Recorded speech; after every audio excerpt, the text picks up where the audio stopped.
जूते, हथकरघा, कढ़ाई, चमड़ा, हमेशा से ये सब उत्तर प्रदेश की पहचान रहे। लेकिन सवाल हमेशा से ये था कि छोटे उद्योग आखिर बड़ा काम कैसे करेंगे। जवाब आया एमएसएमई क्लस्टर डेवलपमेंट से। बात उत्तर प्रदेश की के इस एपिसोड में हम इसी एमएसएमई क्लस्टर डेवलपमेंट की बात करने वाले हैं। मेरा नाम है खुशी चौधरी और आप देख रहे हैं एबीपी लाइव।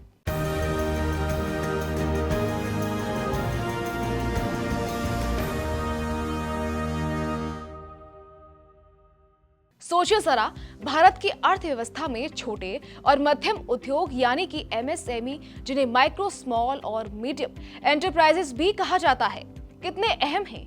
ये वो उद्योग हैं जो बड़े उद्योगों की तरह चमकते दमकते भले नहीं दिखते, लेकिन देश की असली अर्थव्यवस्था को खड़ा रखते हैं। यूपी जैसे राज्य में जहां बड़े उद्योगों की गिनती उतनी ज्यादा नहीं है, मगर रोजगार की मांग कई गुना ज्यादा, यहाँ दिखता है एमएसएमई का बहुत बड़ा रोल। यही वजह है कि सत्ता संभालने के बाद उत्तर प्रदेश की योगी सरकार ने एमएसएमई क्लस्टर डेवलपमेंट को सबसे पहली प्राथमिकता दी। मगर सवाल ये है, आखिर ये एमएसएमई क्लस्टर है क्या, ये काम कैसे करता है और सबसे बड़ी बात, आम आदमी और छोटे उद्योगों की जिंदगी में इसका असर क्या वाकई में है, और अगर है तो कितना गहरा है।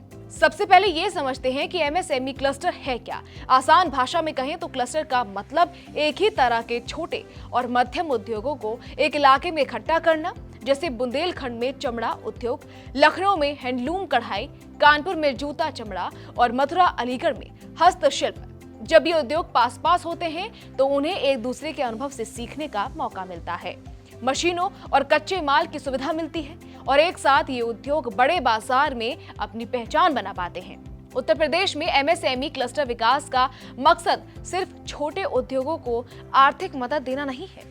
इसका मतलब है स्थानीय रोजगार बढ़ाना, उत्पादकता सुधारना, तकनीकी अपग्रेडेशन और मार्केटिंग में सहूलियत देना। उदाहरण के तौर पर लखनऊ में हैंडलूम कढ़ाई उद्योग के लिए सरकार ने क्लस्टर के अंदर ट्रेनिंग सेंटर, डिजाइन स्टूडियो और टेक्निकल सपोर्ट बनाया। इससे स्थानीय कारीगर अपने कौशल को नए डिजाइन और तकनीक के साथ अपडेट कर सकते हैं, जिससे उनके उत्पाद की गुणवत्ता और मांग दोनों बढ़ जाती है। इसी तरह कानपुर और झांसी में चमड़ा उद्योग के लिए क्लस्टर में मशीनरी सपोर्ट को ऑपरेटिव इकाइयां और मार्केट लिंकिंग की सुविधा दी गई है। पहले कारीगर को अपना उत्पाद बेचने के लिए शहर शहर घूमना पड़ता था, लेकिन अब क्लस्टर के माध्यम से उनका उत्पाद राष्ट्रीय और अंतर्राष्ट्रीय मार्केट में आसानी से पहुंच रहा है। इससे उनकी आमदनी बढ़ी है और स्थानीय अर्थव्यवस्था में भी मजबूती आई है। हमारा जो परंपरागत उद्यम है, यही उत्तर प्रदेश की जान थी, यही उत्तर प्रदेश की ताकत थी, और इसीलिए हमने उसको वन डिस्ट्रिक्ट वन प्रोडक्ट के रूप में ब्रांडिंग उसकी की, उसको प्रमोट किया। आप देख सकते हैं आज देश के अंदर सर्वाधिक एमएसएमई यूनिट यूपी के पास हैं। आज 96 लाख एमएसएमई यूनिट, 2 करोड़ लोग सीधे रोजगार के साथ इस व्यवस्था के साथ जुड़े हुए हैं। 2 करोड़ लोग, यानी कृषि के साथ जुड़े हुए हैं 3 करोड़, एमएसएमई के साथ जुड़े हैं 2 करोड़। उत्तर प्रदेश सरकार एमएसएमई क्लस्टर के लिए आर्थिक मदद और आसान लोन यानी कि सब्सिडी और क्रेडिट सपोर्ट भी दे रही है। यूपी में अब छोटे उद्योगों को बैंक और दूसरे वित्तीय संस्थानों से बिना जटिल प्रक्रियाओं के कर्ज और सब्सिडी मिल रही है। इससे न सिर्फ उद्योग की पूंजी बढ़ी है, बल्कि वो अपनी उत्पादन क्षमता बढ़ाकर रोजगार और बढ़ा रहे हैं। क्लस्टर डेवलपमेंट का एक और बड़ा फायदा है स्किल डेवलपमेंट और ट्रेनिंग। यूपी में कई जिलों में एमएसएमई क्लस्टर के अंदर प्रशिक्षित ट्रेनर्स कारीगरों को मॉडर्न तकनीक, डिजाइन और प्रोडक्शन प्रोसेस सिखा रहे हैं। इससे कारीगर पुराने तरीके से काम करने की बजाय नए तरीकों के साथ प्रोडक्ट तैयार कर रहे हैं, जो बाजार में ज्यादा आकर्षक और टिकाऊ है। उदाहरण के लिए मथुरा अलीगढ़ के हस्तशिल्प उद्योग में महिलाओं को डिजिटल प्रिंटिंग और पैकेजिंग ट्रेनिंग दी गई है। अब वही महिलाएं अपने उत्पाद को ब्रांडेड पैकेजिंग में बेच रही हैं। इसके साथ साथ एमएसएमई क्लस्टर विकास में मार्केटिंग और ई कॉमर्स सपोर्ट भी शामिल है। राज्य सरकार ने डिजिटल प्लेटफॉर्म्स पर स्थानीय उत्पादों को प्रमोट करना शुरू किया है। आज बुंदेलखंड का चमड़ा, लखनऊ का हैंडलूम और अलीगढ़ की हथकरघा साड़ियों को सीधे ऑनलाइन खरीदा जा सकता है। साथ ही ट्रेड फेयर्स और नेशनल इंटरनेशनल एग्जीबिशंस में क्लस्टर के उत्पादों को प्रमोट किया जा रहा है। इससे छोटे उद्योग को राष्ट्रीय और वैश्विक पहचान मिल रही है।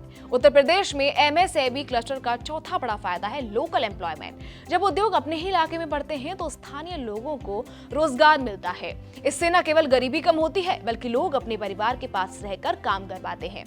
विशेष रूप से ग्रामीण महिलाओं और युवाओं के लिए ये रोजगार का बड़ा अवसर बन गया है।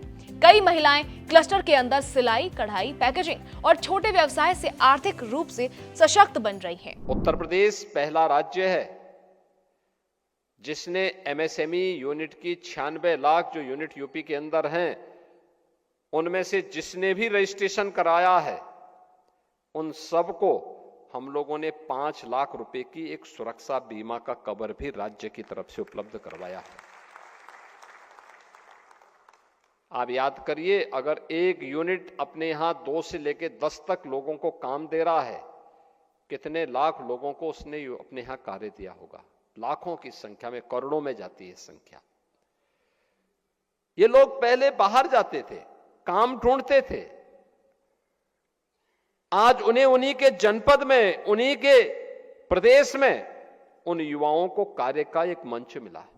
इसके अलावा क्लस्टर डेवलपमेंट का एक और पहलू है सस्टेनेबल डेवलपमेंट और पर्यावरण। छोटे उद्योग पर जब क्लस्टर के माध्यम से आधुनिक तकनीक और संसाधनों का मिलकर उपयोग करते हैं तो कचरे की मात्रा कम होती है, बिजली और पानी का उपयोग लिमिटेड होता है और पर्यावरण पर दबाव कम पड़ता है। यानी क्लस्टर डेवलपमेंट सिर्फ आर्थिक नहीं बल्कि सामाजिक और पर्यावरण के नजरिए से भी फायदेमंद है।